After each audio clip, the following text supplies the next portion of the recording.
I am Kyle Rasch with Tom Rasch and Son Orchards, also known as Third Leaf Farm, over here in Greenville, Michigan. If you hold your hand up, that is your right hand, that's basically Michigan, and right about in the center of there is where we are located. This is kind of where our family found our way to about 60 years ago.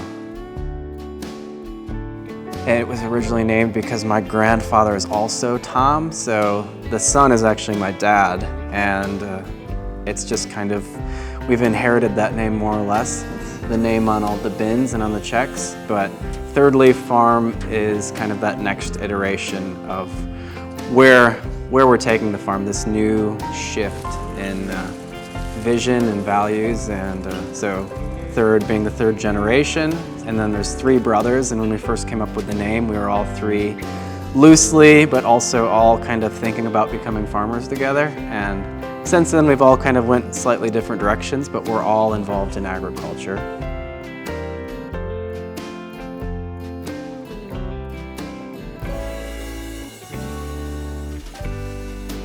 Yeah, I grew up on the farm. I loved life on the farm. It was very wild and yeah, free range. And went to college for a while and never really found a path that resonated. And so I decided to travel, but in between traveling, I always came back to the farm. I just kept circling back. So the past 5 or 6 years has been me basically fully committing to the farm, and my dad starting to toy around with the idea of what it looks like to have a life outside of the farm. So that's been the recent push and pull, and it's been, the whole process has also been a transition from the conventional way of farming to a more regenerative way, and also getting certified organic in the process, and now we're in the process of getting certified regenerative organic. There's many certifications we're applying for.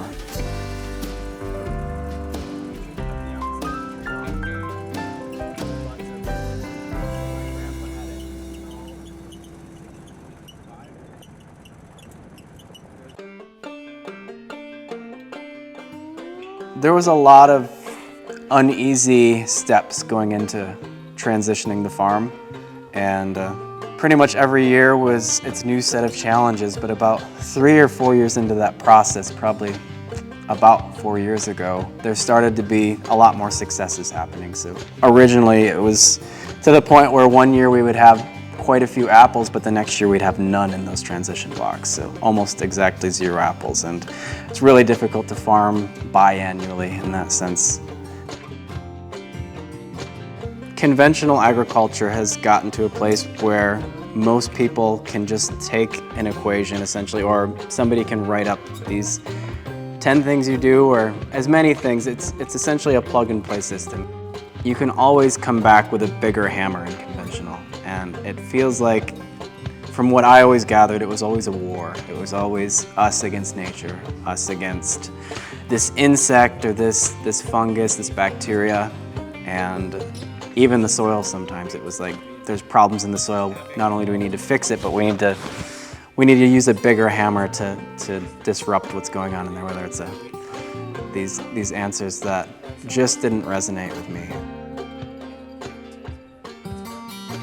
In the past, we were, like I said, trying to kill off life, and now we're looking at how can we actually be promoting life essentially, and starting to see that as you promote life, it kind of has this momentum building, starting in the soil, having these strong mycelial nets, these strong fungal to bacterial ratios, but then building from there, increasing the larger insects and the worms and the ecosystem that's going on below our feet that essentially creates for a more resilient access to these nutrients. We're doing what we can to mitigate our little microclimate here, and there's a lot of tools we've attempted to utilize, but I think it's a much larger question of where is the climate going. how can we create a system that's more resilient?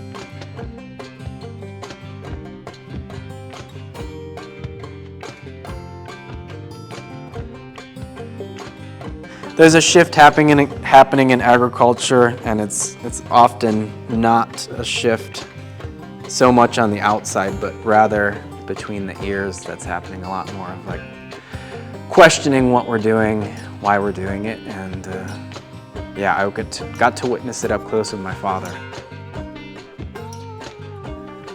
And yeah, I know how much what my grandfather did when he was first starting out impacts where I am today. And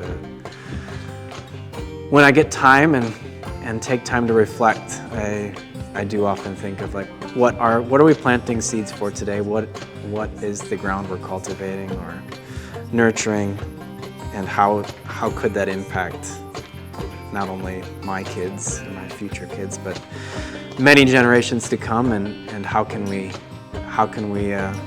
leave the world a little better?